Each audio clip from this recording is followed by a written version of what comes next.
Hey guys, welcome to a Saturday live stream. Haven't done this in a while. Hopefully, if you signed up for the text notifications, you got notified. It looks like YouTube is even sending out the notifications. So that is outstanding. Oh no, it says my quality has been lowered because of my connection, which is weird because I pay extra money for better internet. Well, we'll just see how this goes. Welcome to the show. Let me pull up my correct slides. Welcome to Break the Cycle with DSD. I am your host, Duane. I am not a therapist, nor am I an attorney. I am an individual much like you, who's gone through a rough experience, and over the years, I've developed some tips and techniques that I use for myself that I share with you to help you get your life back, minimize the effects of narcissistic abuse, and hopefully rebuild the relationship with your kids and get your life just back on track. Remember, only a licensed professional can diagnose a person with a personality disorder. So once you think you figured out your ex or the source of your torment, do not go around diagnosing them or telling people that they have a clinical diagnosis. It hurts your credibility. And that's pretty much all we have. And once you squander that, nobody is going to believe you. So don't do that. If you like what's going on here and you want to support the channel, even though I'm kind of intermittent, you can do that by becoming a channel member. Just scroll on down, hit the join button. When you do, you get special badges, custom emojis, name listed in the credits. It took me about 20 minutes to get that working earlier today. And access to the member-only events and member-only Discords. I mentioned earlier that if you want to get text notifications, you can do that by texting DSDLIVE to 844-598-0012. That's DSDLIVE, all one word, 844-598-0012. And you'll be on my SMS list. So whenever I do stuff like this and I go, hey, I'm going live right now, you will actually get that notification. And in theory, I did turn on the phone line. So if you want to call into the show today, you can do that by dialing 1-424-373-5483 or 1-424-DSD-LIVE. If you're outside of the United States and you don't want to make an international call, scroll down and use the web interface. People have used that before, and we will just see how today goes. Hopefully you guys are doing good. I had a weird... I'm going to go do something with a buddy of mine, and like 45 seconds before I was supposed to go live, he called me, and I need to probably set my, my focus to away or do not disturb. Anyways, to tell me that he's got a squirrel in his garage running around on his car. And I'm like, so I'm like, hey dude, I'm going live in like 27 seconds. That was pretty hilarious. Now it appears as though my chat window is not working. So let me try it. Oh, there we go. Now I see stuff. So I see there's a couple people in there. So appreciate you guys hanging out with me today. We got, oh geez, I should have cleaned my glasses. Maintainment says, hold on, let me see if I can, you know what? I'm going to mess with this for a moment. Not mess with it, but just try to get things lined up and looking right. So sorry, but right if the jump, I've been in and out of Supreme Court and seen everything imaginable and used over the last 6 years, and it's taken a toll on me. Oh my God, dude, this, I swear to God, these whole scenarios are designed to break us. They are designed to just push us to our limit and test our resolve, or just see how much crap we can put up with before we pop. That's what makes this, in my opinion, so freaking dangerous. It's not an effing game. You know, you're really screwing with people's lives, and anyways, hang in there, man. I know 6 years, it's crazy. These things seem to never end. And, I mean, in a lot of ways they don't, but in a lot of ways, you know, I mean, things change. So anyways, we'll get more into that later. DJ H says, hey all, or hi all, can't stick around very long. Looking for cassette deck to digitize rarities. You know, I saw a TikTok I wonder if I could pull it up. I probably shouldn't, because it'd probably get copyrighted claimed, where a lady was cleaning out her garage, and her, 10-year-old daughter found an ancient history storytelling device, which was a cassette tape. It was hilarious. And the mom's trying to explain to her daughter, what this thing is. And, it's like, well, there's music on it. And the girl's just like, what? It's crazy. We've gone through so many different things. I think I have one cassette player in there, but DJH, good luck in your searches. Trying to digitize cassettes would be probably a complicated process nowadays. Oh, the Wise Chat Manager says that the text did work. Thank you very much for that. Deb, oh crud! I got to turn on the my little connectivity thing with Debbie. Debbie's on. It says Happy Saturday. So we have a what do you call it? Apple is very interesting. The integration is pretty cool, but I guess technically you could probably do this with Google as well, but we have a shared note thing which allows us to highlight things and kind of chat offline while we're online, if that makes any sense. Excuse me. I hate it when that happens. Umentama says he has a question. I'll pull this up. Says, I do have a question though. At what point do I fire my attorney, or at this point running out of the fund, or at this point running out of funds, so I just finish what he started? So now just represent herself. She now just represent herself, and it works well for her. You know what, man? It's a tough one. I would say if you don't feel that your attorney is actually advocating for you, then it's a waste of time and money. Some attorneys are like that. But it's one of those things where you really have to, you have to gauge that with, then the next part of it is whether you can represent yourself. Now, I can actually relate to this because I had an attorney that was outside of the area, which was super expensive, LA rates instead of, I'm not in LA. So, hiring somebody locally was half the price an hour as opposed to what I was paying that guy. And he just wasn't really very effective. And what I ended up finding out is, since he wasn't in the area and nobody knew him, no one would talk to him. He would try to get the ex's attorney to respond, and they would not. They would ignore his emails, his calls. They would basically just ghost him, which was incredibly frustrating. He ended up getting injured, like sick, something. He was offline for a while. So I ended up switching attorneys.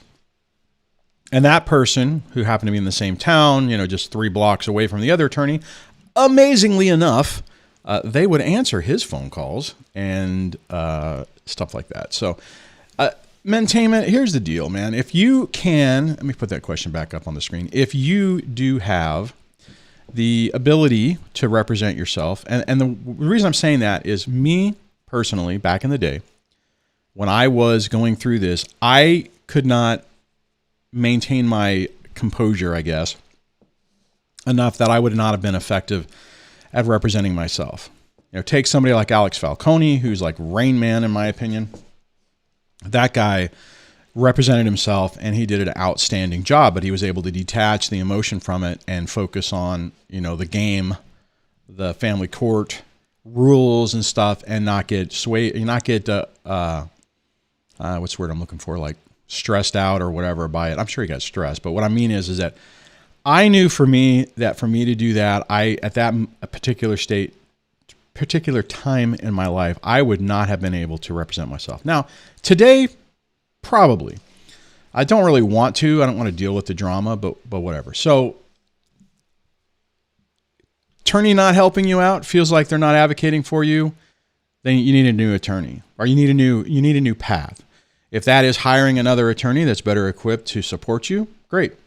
If you feel you can do it yourself, then go for it.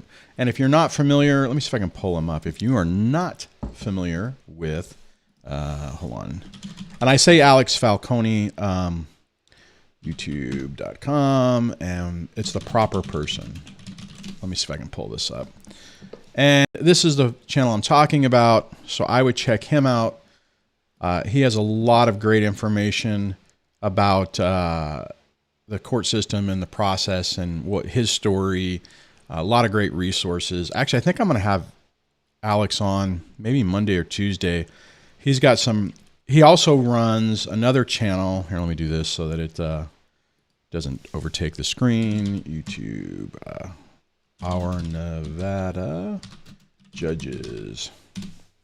And on this one, he runs a system that basically, I wonder what the right way to say that is he does a lot of, I wouldn't say it's judicial watch. He does a lot of coverage of the court systems in Nevada. He gets cameras in the court system. And he's got a ton of great information. He actually, the 8th District Court is, let me see if I can pull this up. Let me try this. Let's see. It's Alex Falcone. Falcone. AC. Let's see if I can pull this up. I can't find it. I should have pulled it up in the fort. Anyways, the ACLU is actually taking up his case to be able to have cameras in the courts to include family court. Specifically, they're talking about transparency in family court, which is just mind-blowing because nobody ever talks about family court. Anyways, so definitely check out his resources because they are outstanding. Dan Skis online says, hello, Duane. Hello, group. Hello to you. Hey, T-Solo. T-Solo's online. Debbie says, better to have a squirrel on the car and not in the car. That is a true statement. Back in the old days, I kind of live in the middle of nowhere in the desert. And way back when I was married and before whenever I couldn't park my cars in the garage, so everything was parked outside. But we had this rabbit problem. Rabbit, like bunny, foo, hoppity hop. And these damn things were getting into the car, eating the wiring. I mean, they were everywhere. You know, there was one time where we all went to our favorite Mexican food spot in town. Well, it's actually weird. We don't have a lot here, but there's actually 3 Mexican food restaurants, which is kind of crazy. You know, it's like we got like 8 restaurants total. 3 Mexican food restaurants, 3 Mexican, 3 pizza places, Subway sandwich, McDonald's. We have a Starbucks now. I mean, so there's not much. But anyways, we get there and I'm like, oh crap, I forgot to check the engine. I popped the hood on the van, and there was a rabbit just sitting there. Like, rode the entire way sitting on top of the engine. Pretty crazy. Anyways. All right. Where am I?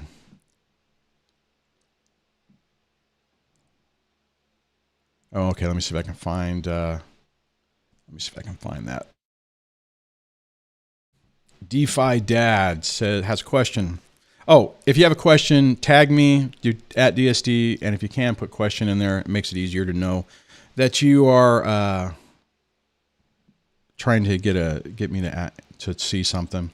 It says, any suggestion for a person that is seriously tapped out for funds and not knowledgeable with divorce and custody cases? Hey, you know what? That was me, DeFi Dad, and this is what I did. When I ran out of money, it was over. Amazingly enough, I think the ex ran out of money before I did. So we were able to settle. But if you're in that situation /scenario, you basically lock in the best deal that you can get at the time, and because the reality is destroying yourself financially is not really a good option. You hear about the people who, like, I've spent $100,000 or $200,000 on, their divorce case. And the reality is, well, this is what my hope is that the people who say that, they had that kind of money. So, that might be equivalent. Like for me, someone's saying, oh, I blew it, $100,000 on my divorce. Well, that's like, I got up to for 30 or 40 grand and that wiped me out. And if family didn't help with that, and I would have been hosed. And here's the thing, at some point, you have to pick your battles, right? Now, if you're in a scenario where you still don't have any time with your kids, or it's very, you're not seeing them, custody's complete mess, you just have to sit there and say, okay, can I fight a little bit more? Is there still some wiggle room left? And then it kind of goes back with what Maintainment was mentioning earlier. And you basically say, okay, well, do I represent myself? And I would say in that scenario I just said, it's like, let's say I was in that scenario and we didn't come to an agreement, and I would have probably tried to represent myself and either lock in the best I can, or, that's the tough part on it. It's like it's kind of going to be, well, not kind of, it will be a personal decision based on your own experiences, where you're at and what you think your next move is. I mean, I know that's not a great answer, but maybe continuing to fight is the right answer for you, or maybe saying, okay, you know what? I tapped the mat. I've lost. I mean, I'll tell you, everybody, there was a period of time where I was still fighting this whole thing, and I was getting so worn down, so depressed, so just frustrated. I was kind of not hoping, but I'm like, okay, I'm going to lose. I have to go through this process, because I'll never forgive myself if I don't at least say I tried. And when I lose, then at least, I can try to recover from that. And that's kind of the mindset I had. Then the problem for me with that is, toward the end of the custody battle, court case stuff, I started mentally preparing myself that the kids were going to leave. So I started distancing myself from them. And I wish I wouldn't have done that, because it created extra problems later. However, at the time, I was mentally preparing myself for defeat, right? Does that make any sense? What's your thought on that? Curious what other people think. Dan says, Defy Dad, even if you have substantial resources for funds in the beginning, most likely you will end up tapped out or extremely in debt. And this, I was going to touch on this with what Dan's saying. The reality is, these effing attorneys and the system, like the first thing you do, anyone who's going through a divorce, the first thing that you end up doing is doing a financial disclosure. So they get your attorney, and everyone gets to peek in to how much money you have. And it's almost like, oh, okay, all right, Duane's put in his thing. Oh, wow, this guy doesn't have, he has diddly squat. We might be able to eke $20,000 or $30,000 out of him, and then that's it. If you have more, if they look at your records and it's like you're a millionaire, then it's like, oh, great. This person has a significant amount of money, and, I need to pay for my kids' college. I find it amazing. That's why I used to call this judicial. I haven't said this in a while, but I used to say that this is all judicial theater. They are playing, because I saw that even in my own thing. I hired my attorney, and it's like, oh, the hands start waving, and they start saying stuff and this and that, and then you realize, well, nothing's happening. So Wise says $27K personally, X cost 0. Yeah, mine wasn't 0. Part of the problem. So I'm actually in what I was just talking about. That was, I think, part of the problem in my scenario, because we had at the end of the relationship and the end of the marriage, we're like, okay, we agreed to, I'm sure she would deny this today, but she even signed, I had to get this notarized to liquidate money out of our 401k to pay off all the debt. I'm like, look, we're not going to be able to survive with $80,000, or what was it, $60,000 or something like that in debt, with car payments and credit cards and loans and yada yada. It's like, all right, we'll hit the reset button. We'll pay everything off. We will end this relationship. You're going to get support, yada yada, and we won't have any debt. What happened, in my opinion, is the ex told her attorney, oh, he took this amount of money. I don't want to say the number, but he said, we took this amount of money out of the account. And they're like, blink, blink, cha-ching, cha-ching. It's like, oh, he's got that much cash?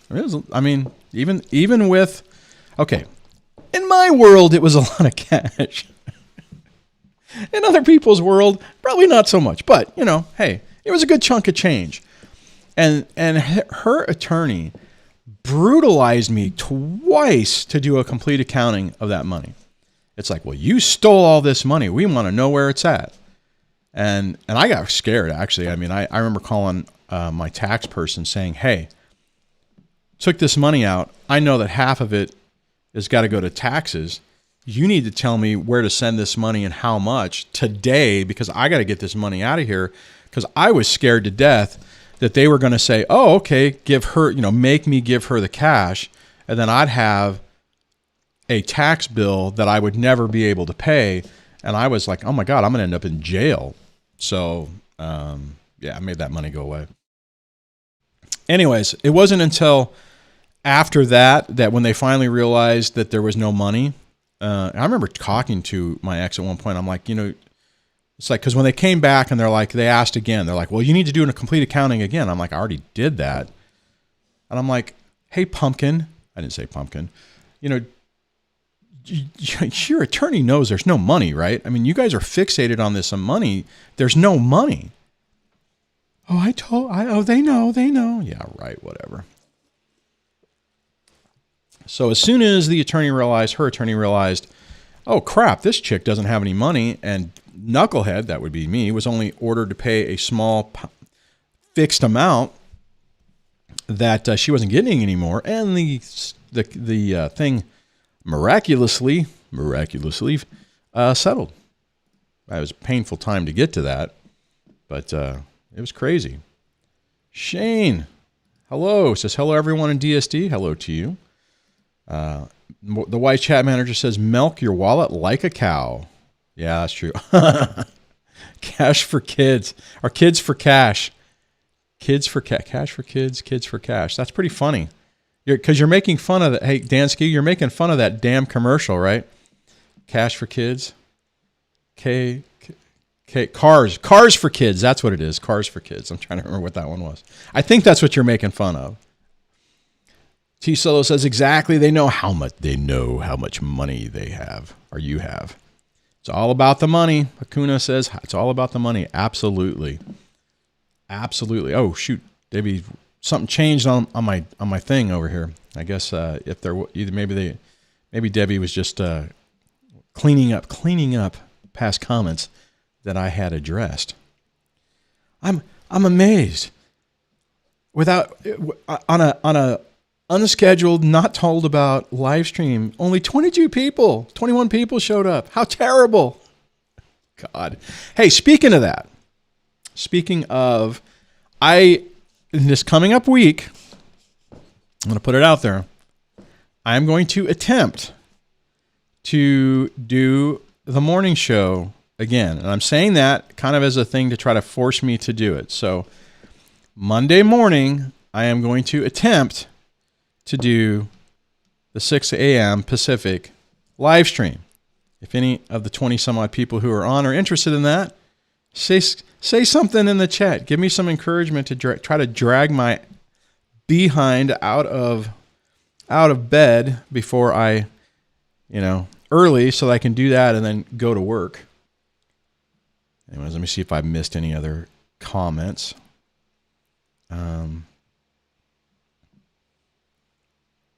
Oh, geez.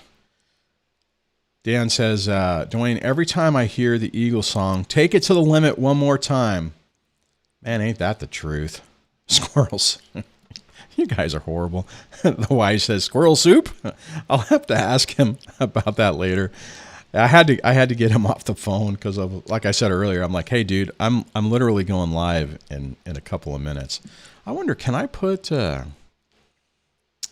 I guess I can let me do it this way. Whoops, wrong button. What did I just hit? Oh, no, I hit a button and everything is going to wig out now. Oh, no, maybe not. There we go. I hit my NDI button. I don't have NDI up right now. And I'm using my phone. Oh, yeah. Anyways, I was trying to push that up. Where this, if anybody wants to call in, apparently the phone lines are open. All right, I'll leave that up on the screen for a little bit.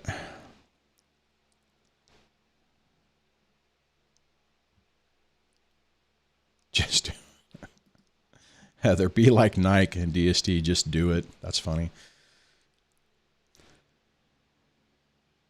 All right, I'm trying to read things as they're going. Man, you know, Gray Hayes Radio says during these situations, it becomes obvious that some people hate their exes more than they love their kids.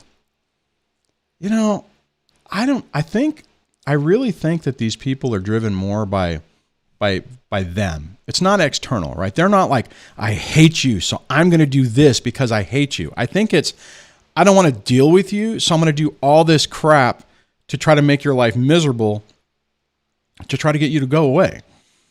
You know, I mean, they're totally messed up in the head.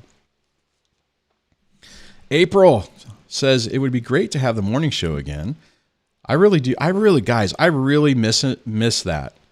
I know I know I say that a lot. And I mean, Debbie knows because we've had conversations about this, in person, that it's one of those things that I'm really been struggling with. I mean, and just so everyone knows, I mean, the whole thing, the reason why that stopped initially was I had a change in supervisors at work, and he was making things incredibly complicated. And I knew I had to focus on my day job and not risk that or get myself in trouble there. and then other things just kept happening, right? So like a few months later, like about 6-7 months later, I'm like, all right, cool. I think I got it dialed in. And the weekend before, I was almost going to announce it. And something else happened in my personal life that I don't really want to get into it because then I'll have to delete this, but things got incredibly complicated. So I waited because I wasn't sure what was going to happen next. Short version, I guess I can say, is the ex found out about the YouTube channel. So I was kind of like, all right, I don't want to be doing live shows when I don't know who, what's going to call in and stuff like that. And it was just like seemed like every time something happened, or every time I was like, okay, I'm ready to start doing it again, there was something that was preventing it from happening, if that makes sense. So I do have a caller, which I will go to here in a moment. If I can remember how to do all the buttons. See, that's the hard part here. So let's see. I'm gonna hit a button and see what happens. Hey, welcome to the show. Hey, Duane, how you doing? Good, man. I'm surprised that worked. What's going on? So, I have the pleasure of both having a narcissistic ex-wife and younger sister, who work in conjunction together. Ooh, ouch. Which has always been a pleasure. So recently what happened, my youngest sister is getting married, right? Okay. So of course there needs to be some drama around the wedding. And she actually sent me this text message saying that my ex approached her about planning the wedding. So she's like, in event planning and stuff. Huh. So it was like an obvious attempt to like bait me into a response. And I kind of just didn't really give in to the tactic or whatever. And she's just been baiting me with other things, like telling family members that she thinks I'm depressed and on drugs and all kinds of crazy stuff. And this is a 42-year-old quote unquote woman, right? It's just, wow. You're talking about your sister, right? Yes. So then I get like this text from her sending like claiming that she sent a screenshot. Well, she sent me a screenshot of what she says that she told my ex. Like, and long story short, she was like, she said, "This is what I sent to your ex regarding like the wedding planning thing." And it was just like this whole spiel about like, oh, you know, I don't want you to plan our wedding considering the things that you've done to my brother and blah, blah, blah. I don't want that negative energy moving forward in my new life. So I didn't respond to that right away either. Happened to speak to her on the phone, and she says, "Oh, I was just kidding. I didn't really send that text message to your ex." Like, I mean, you know, these are the things that I fucking deal with on a day-to-day basis, you know? Oh, man. Let me ask you this. I mean, why keep interacting with your sister? She's very good at like triangulating and, right. you know, proving to people that she's really concerned about me. She kind of has a close relationship with my children. Again, so if I cut bait with her, she'll either bring the kids in, or she'll bring my ex in. You know what I mean? And she'll bring my parents in, and next thing you know, oh, why are you treating your sister so poorly? And you know, then my if kids you're start making the telling me, decision like, why are you being so mean? If you're making the decision to continue to interact with her, you know, strategically, then that makes sense. And you're right. I mean, yeah. The reality is you gotta pick your battles. And if because like I understand exactly what you're saying. I mean, I ended up having to cut my mom off for very similar reasons, and it turned into a complete shit show. Yeah, I remember you saying that. And her response was to make nice and become friends with I mean, to be perfectly honest, right now, my ex and my youngest are in a different state visiting her. My understanding is my mom probably flew them out to do this. You know, and I understand what you're saying. You know, I have gotten the, hey, Daddy, why are you so mad at everyone, but Mommy and Grandma can get along? And I mean, and it's a major poke in the eye. And what I had to do for me personally is take a step back and say, okay, what level of drama do I want in my life? And now, hey, dude, I'm a 51, 50, pushing 52. It took me a long time to get to that point to be able to say, okay, I'm done. I'll just say it this way. Fuck this. I'm done with it. And, but for 40 some odd years, that wasn't the case. You know, I kept trying to go back. I kept trying to play nice. To be perfectly honest, I was still in that mode right up until I was trying to set boundaries, but right up until my mom basically sent me a text one day saying, "Hey, you're an asshole, and we've made nice with your ex, and we're visiting her right now in your town, and you're a dick." And I basically that was it for me. That moment, I basically said to her, and I meant it via text, "Enjoy your new life with my ex. I never want to see, hear, or be, nothing. I don't want anything to do from you." And I haven't spoken to her, oh, Jesus, I don't even know, maybe 4 or 5 years. It might even be longer than that, to be honest, because it was, I don't know if that happened before or after the channel. Anyways, my point of this, man, you just have to at one point decide, try to set your own boundaries, and then decide what level of chaos you're willing to allow into your life. And sometimes that decision is I'll let a little bit of chaos into my life because I know the chaos that would happen as a consequence of this. I'm not willing to endure, or I don't want to, or at the moment it doesn't seem like it's the right call. Does that make sense? Yeah, it does. She thinks of it as me ignoring her, which she doesn't understand. It's called, these people don't understand is called a boundary. You know what I mean? Well, like you overstep the boundary. Yeah. I'm not gonna, I'm not gonna, engage, and exactly. I'm not gonna talk to you. Go tell somebody who freaking cares. Yeah. But So this morning, because I know what's coming next. Now it's the threat that you're not invited to my wedding thing. Okay. So I get a text this morning. So now she includes my parents in on the text, and she starts basically self-diagnosing me that I have like this major league depression disorder. And it's been how many years since you've been divorced? Time to get over it and move on. Yeah. And just all this manure about how much she cares about me. And it's like, if you cared about me, you wouldn't send fake texts, and lie, and you wouldn't befriend my ex who attempts to, to get back at me, for boundary stuff. It's just really nuts. But she's really close to getting cut off for good, but it's just really so hard. Well, and I know I know where you're at, because you're looking at the consequence of what's going to happen, because you are going to have.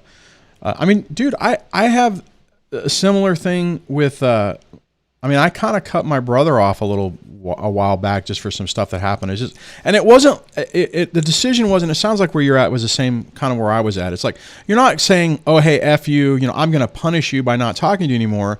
It's more of you're looking at it, going, "Okay, here's the gauge on my life. Once the pressure gets too much, it's just for my own sanity. It's not worth engaging it anymore." And I still get from him. He's like, you should really talk to him. It's your only brother. You should do this. You should do that. My kids have said it with my, even with their mom. Oh, one day, you and mommy will, be able to talk again. And it's like, they don't get it, right? Anyone else doesn't get it. And here's the thing, you got to do whatever. Whatever you're doing, you got to be doing it for yourself and for your own, trying to make your environment and your life the best it possibly can be. And I know you're in a tough spot because you're trying to balance that, because you'll get the crap from your, Daddy, why are you doing this? Why don't how come you can't get along with everybody? Mommy can get along with everyone else. Yeah, dude, I heard the same thing. Yeah, or my parents will say, you need to support your sister and be at her wedding, be there for her.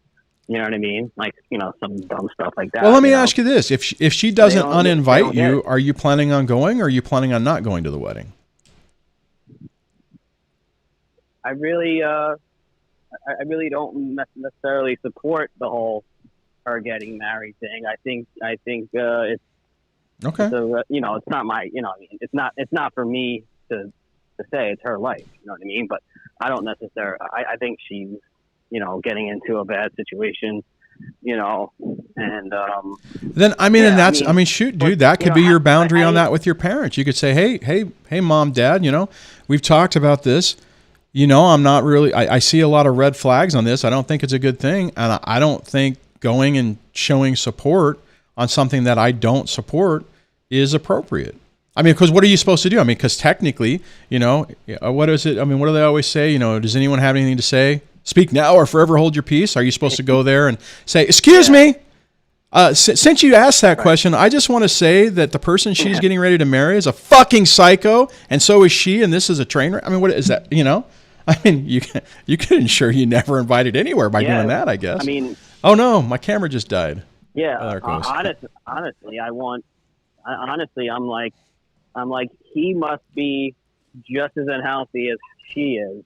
Oh, probably. To not see the red flags and to want to get, into a marriage with her. At one point she wasn't speaking to anybody at all from the family, and she kind of works, she works her magic to get back into the graces. So I have an older sister in another state, and she doesn't speak to her at all after betrayals and stuff.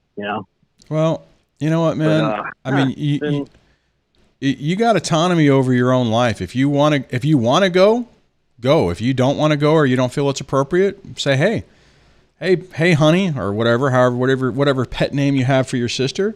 Hey, sis, you know what? I want the best for you. I'm really uncomfortable with this, and I'm not going to be there. If you wanted to really be a dick about it, you could say, well, I'm dealing with this severe depression that you're talking about, and talking with my therapist, I shouldn't go, or some stupid thing like that. I wouldn't play games like that, but I'm just trying to be funny. But you know what I mean?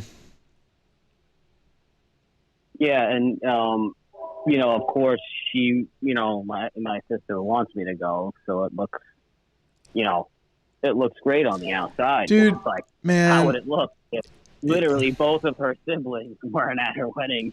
Because she is at odds with them. See, the thing is, what what you just said is something that they're masters at. They're masters at spinning a story or a narrative. I mean, I've had the same thing. I mean, when my son graduated, as an example, when my son graduated high school, found out indirectly that she was telling everyone that my son wanted a family graduation party, and that's all he wants, for her, the kids, my mom, everyone, one big happy family. I'm like, there is no fucking way in hell that I'm going to do that. I am not going to put myself in that situation.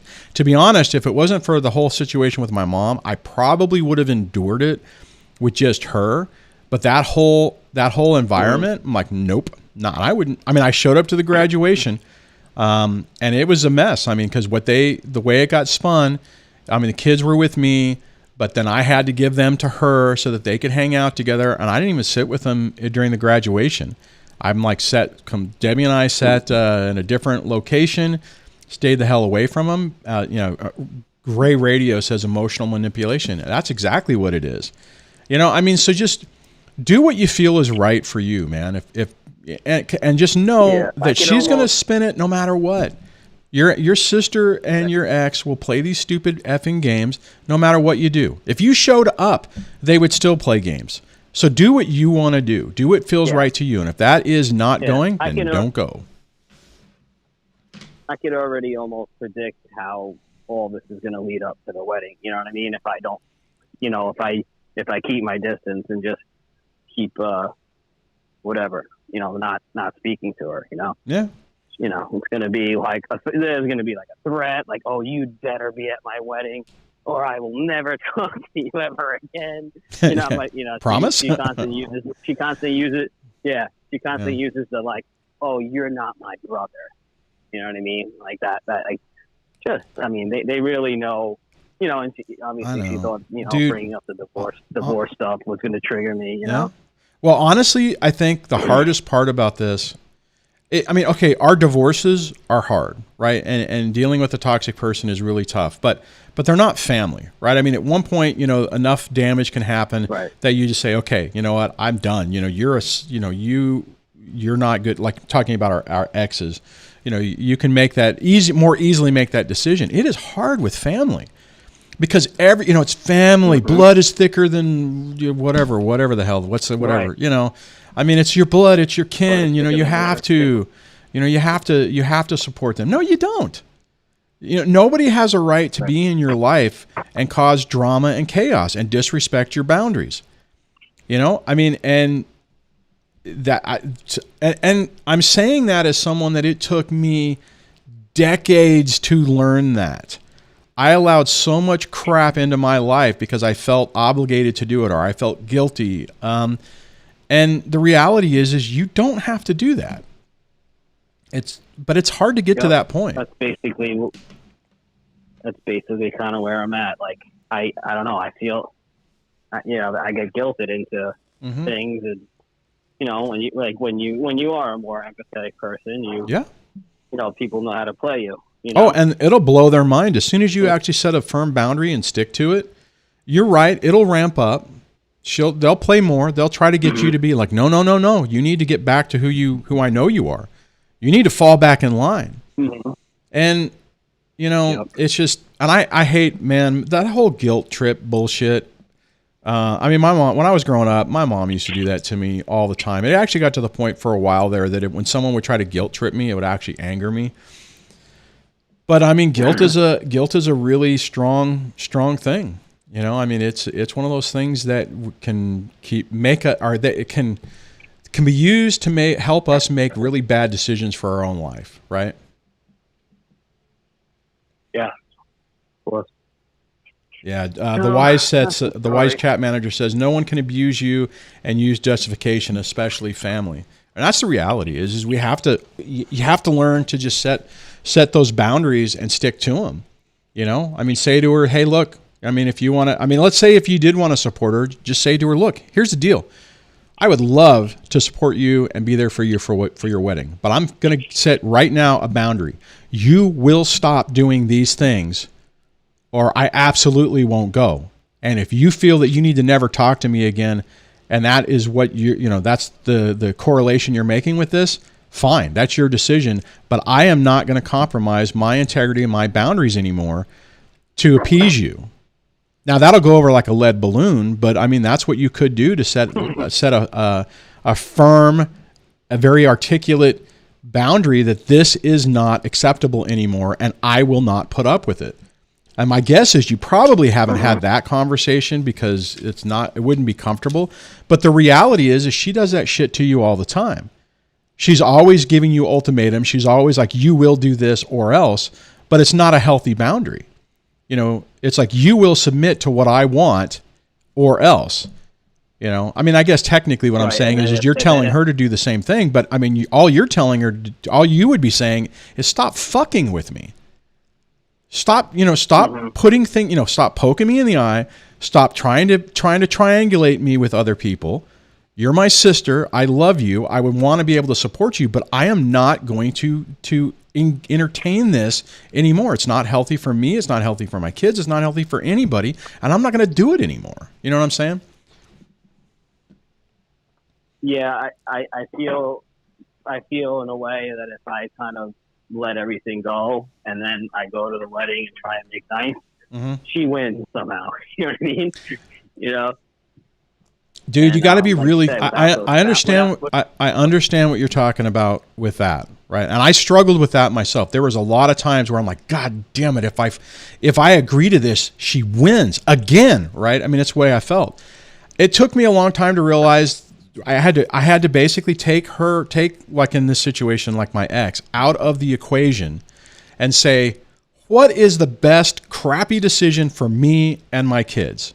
Right? So like in your scenario, if you say, all the shit that your sister's doing, if you in the back end said, you know what, I want my kids to have relationships and have these family experiences, and I want to be a part of that, and I'm going to go to this and go with my kids because of that, okay, fine.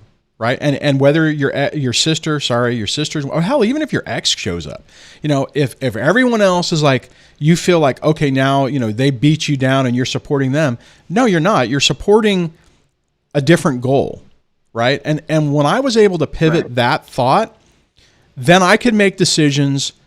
Like, for instance, the other day, my youngest, just as an example, my youngest was, doing something on her phone and made a comment about Pokemon. They play Pokemon. It's like, oh, there's this event going on. And I'm like, oh. And I said, that's, one around town. Yeah. And it's like, oh, okay. So, well, I'm not really into that. And, your mom does that. And, it'd be weird for me to take you around where she's at. Why don't you just go with her? Right? Now, that's a complete win for the ex, right? I mean, but at the same time, it's like, okay, so I've since looked at it and said, okay, I know that this is something important for my youngest. I don't really want to do it because I do not want to put myself in any situation to be chummy with the ex and even with her little friends or whatever. I don't care. And so that was a decision I made. But I tell you, 5 years ago, 10 years ago is when the divorce was happening, I wouldn't have made that decision. So you just got to look at it and say, okay, what is the best decision for you and your family, meaning you and your kids? And if that is going, great. And if it's a win for them, it doesn't matter. If it's a loss for them, it doesn't matter. You understand what I'm saying? You got to take them more out of the equation.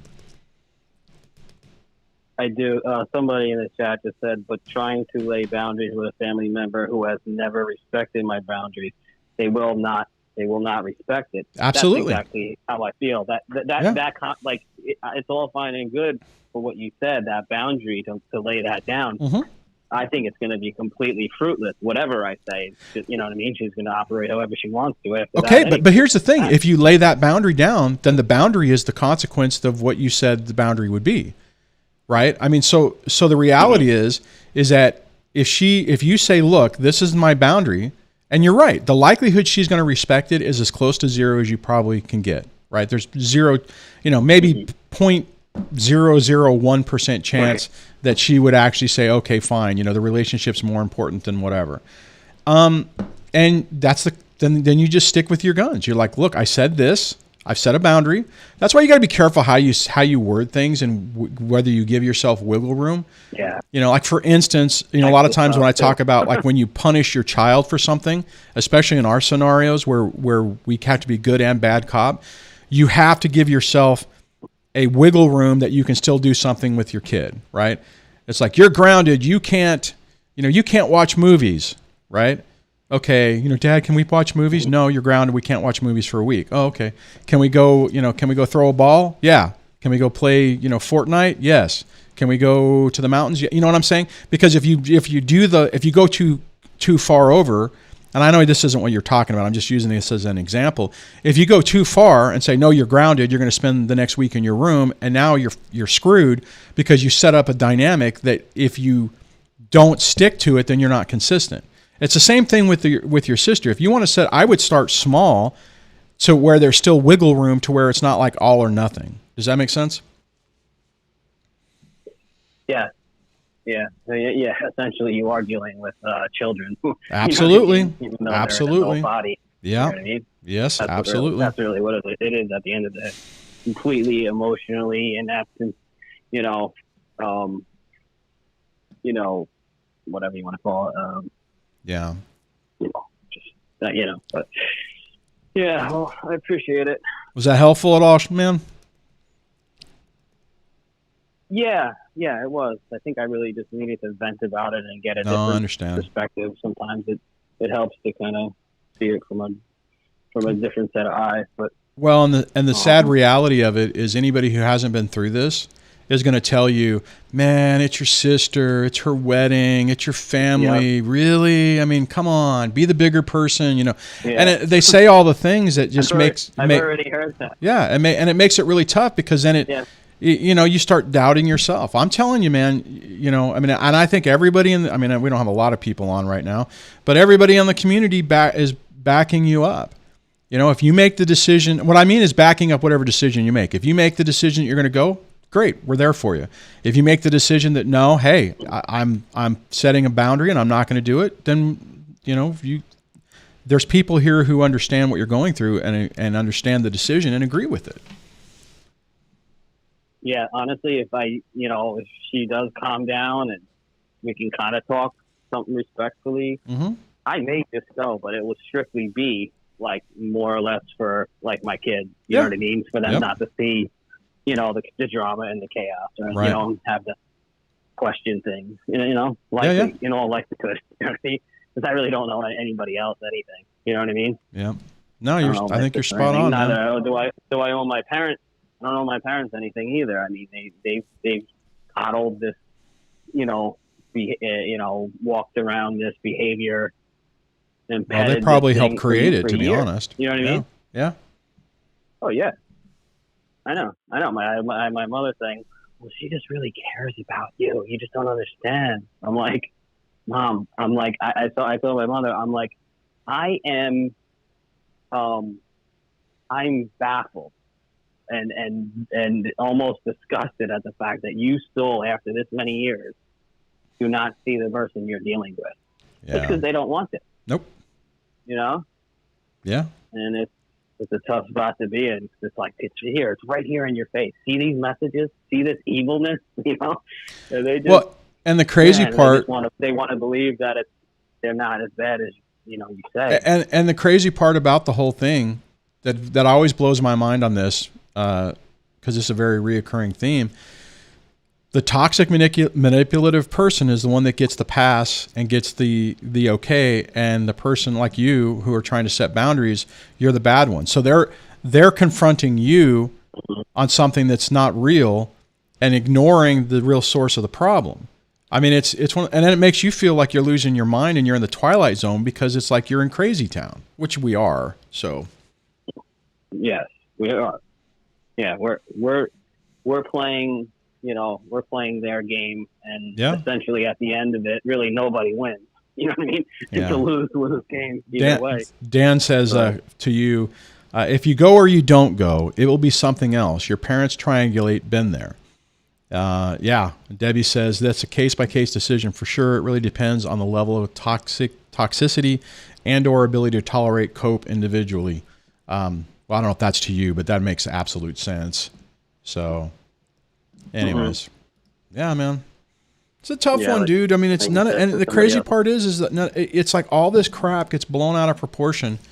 You know, I mean, here's the thing: if your sister wasn't trying to triangulate you and screw with you, you would have gone. We wouldn't even be having this conversation.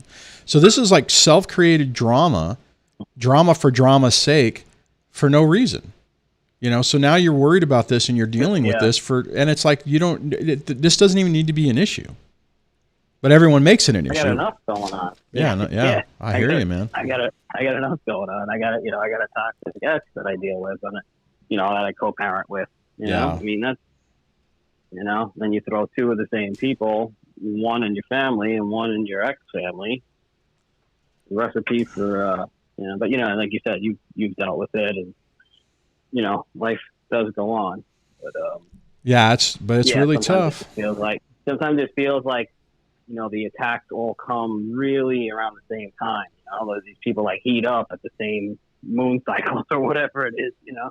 Yeah. And I wouldn't be surprised if I get to the wedding and my ex is there with the new supply guy, whatever. Right. Like these are things that just won't even surprise me. Yeah, and the crazy part is, here's the amazing part about this, dude. Or that I would get a text from my ex saying, I can't believe that you're not going to go to your sister's wedding.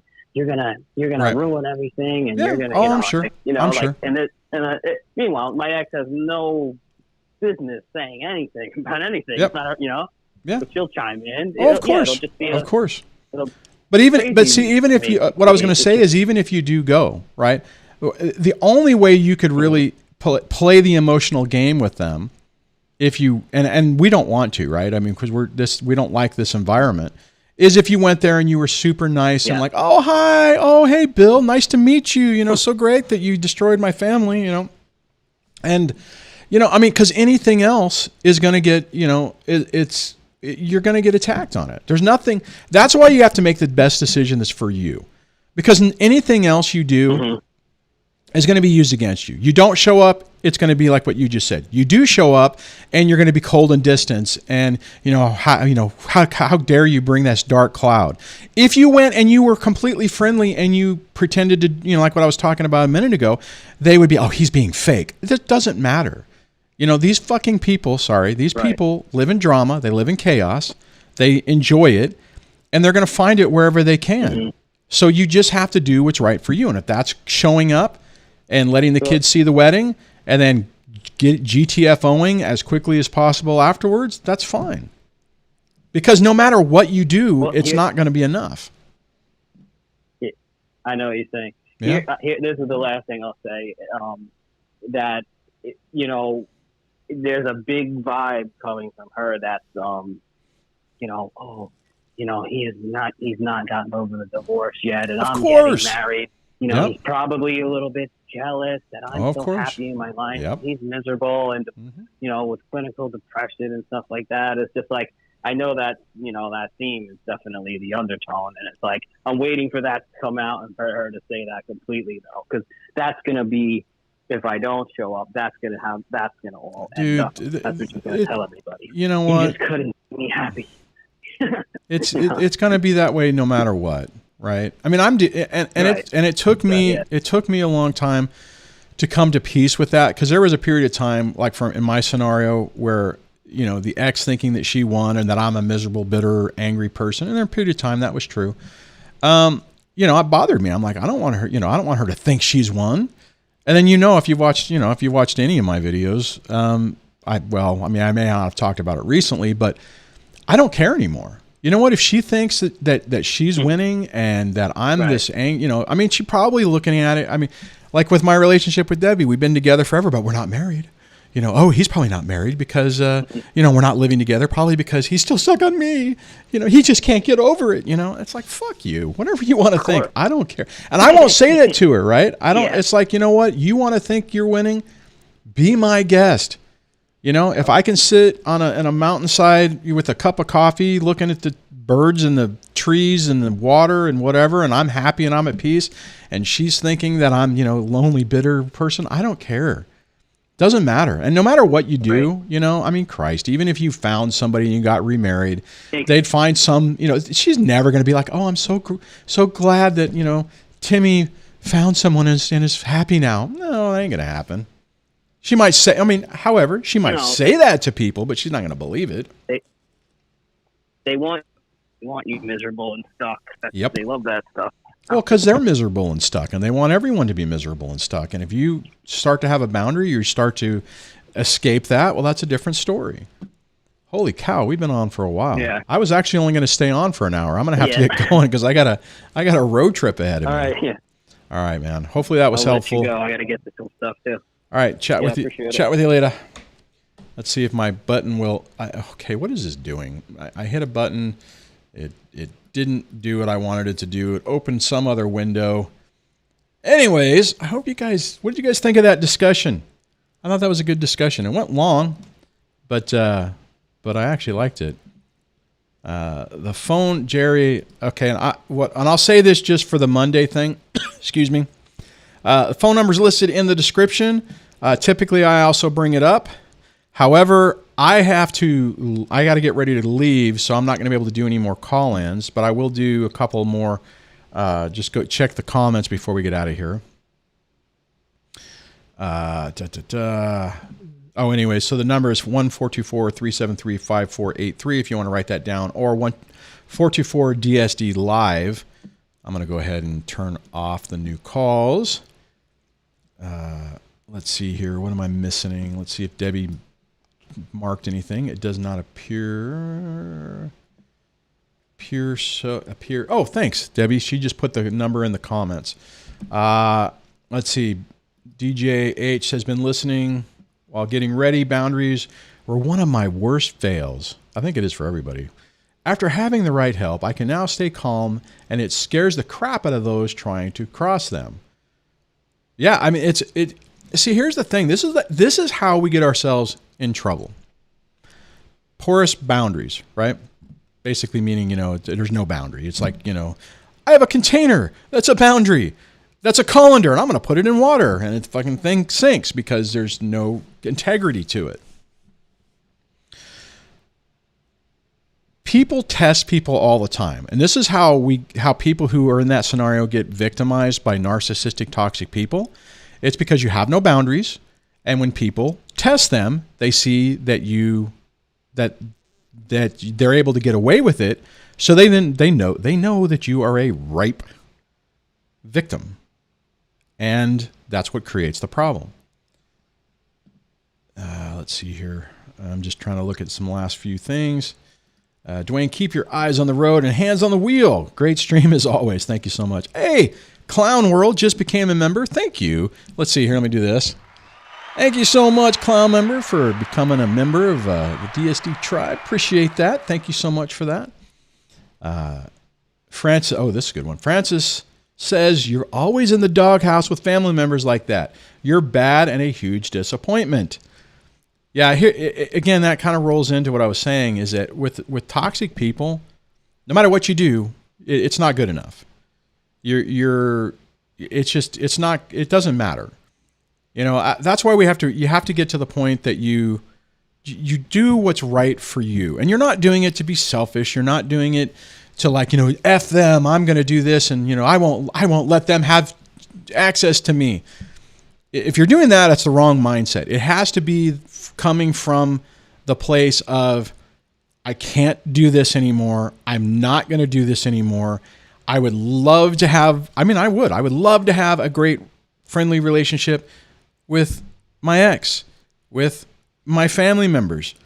But there comes a time where you have to say, I can't do it anymore. It's costing my peace, it's burning my soul to the ground, and I'm not going to do it.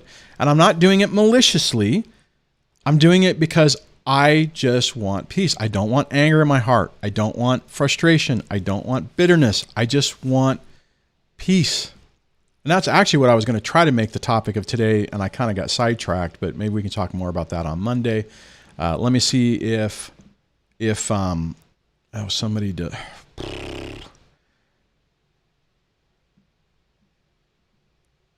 Jerry, so I think Jerry is wanting to come. So let me ask this for Debbie, if you can clarify this. If we could do it, is it a quick conversation, Jerry, or does it need more time? If it needs more time, we should probably do it on Monday. And see, I'm even making extra blocks for me to actually show up on Monday. Jesse had said, don't go, just respect yourself and protect yourself from their setups. So no matter what they do, they will never whisper in the ears of others to gain sympathy and attention. Yeah, that's a tough one. I mean, for me, the hard part always was school events, because you can't get around those, right? I mean, it's like, hey, there's an event. It's at this time, this day, and, you can't do it another time. You can't do, you can't, whatever. And those are the ones where I would actually show up, and I would just kind of be pretty as stoic and kind of standoffish as possible, kind of setting that vibe that, I think just like my shields were up, which kind of perpetuated that whole, oh, he can't get over it. So, all right. Jerry says they are okay. So on that, thank you guys for hanging out with me. I appreciate it. Let me, I am going to, if I can remember how to set the buttons up correctly, I really appreciate it. Now, talking about channel members, and I'm going to hit this, and this will end. Thank you so much for, there it goes. Thank you so much for the people who have become channel members. I did update this early, so this is the actual current list. However, Clown World, you will be on the next one. So Monday, you will see your name scroll on that list. I appreciate all the help you guys, or the support you guys give me. It means a lot.